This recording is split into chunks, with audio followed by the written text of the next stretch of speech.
Hello mga Mars! Welcome back to my channel, Karin Scoop Station here. Disclaimer, ang mga photos na i-share ko dito ay hindi ko po pagmamayari at i-credit natin ang owner ng mga photos na ito. Mga Mars, business partner po sina Ma'am Sylvia Sanchez at Lorna Tolentino. Sana nga ay talagang magtagumpay ang kanilang partnership, mga Mars. Ah, sa sobrang excitement nga nilang dalawa, nabili daw nila ang Monster. Kaya pala si Ma'am Sylvia Sanchez, may isinishare sa kanya, may isinishare siya sa Instagram account niya itong Monster. Kasi pala, nabili na pala nila ang Japanese movie na ito. Ito nga ang Monster, mga Mars. At talagang at mayroon din siyang i-share na isang clip video na nakakatakot. Title pa lang, nakakatakot na mga Mars. Na feeling nga daw ay talaga, o magugustuhan talaga to ng mga manonood. Talagang seryoso sila sa napili nilang negosyo. Kaya naman, personal nilang pinapanood at pinupuntahan ang mga inaalok sa kanilang movies. Talagang kahit sa Japan pumunta sina Sylvia at Lorna para makipag-usap sa mga ka-business venture nila at tinitiyak nila na maganda ang napipili nilang movies. Di ba malimit nga nagpupunta sila sa Japan?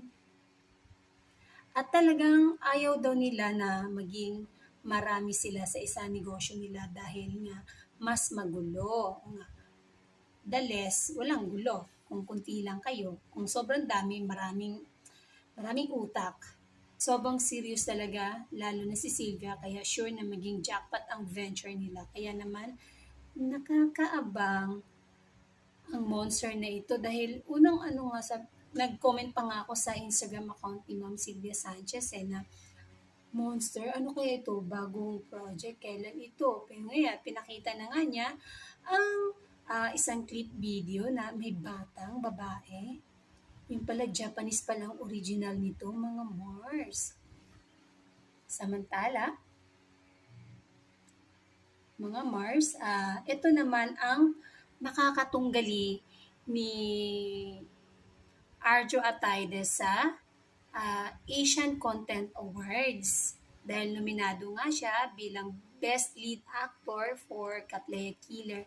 Itong sa pinaka-bottom, itong First Love, yung sa right side ni Arjo, napanood ko rin ito, Japanese. Maganda ang kwento nito, mga Mars. Ito lang alam ko, the rest hindi ko alam yung ibang movie. Ang alam ko lang dito ay series, ang alam ko lang yung Katleya and then First Love. Yan po ang kanyang makakatunggali. Samantala, mga Mars, si Arjo at Aide kahapon ay nag-IG story siya na may caption na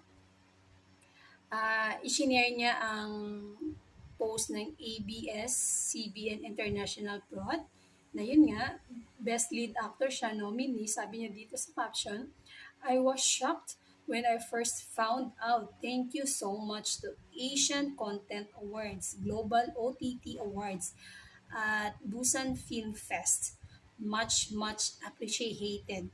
This is overwhelming. Thank you so much. Oo nga naman, nakakagulat.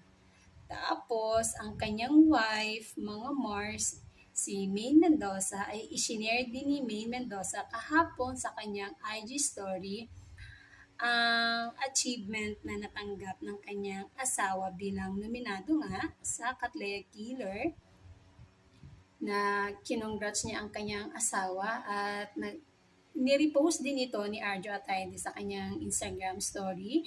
At dito may caption na, Thank you, Baba. I love you. Oh, sweet na mag-asawa. Sweet, sweet. Kaya naman, masayang-masaya talaga ang dalawa ngayon dahil sa achievement na matatanggap ni Arjo Atayde. Hopefully, makuha niya ang pagka-best actor siya sa Asian Content Awards. And that's it. Thank you for watching.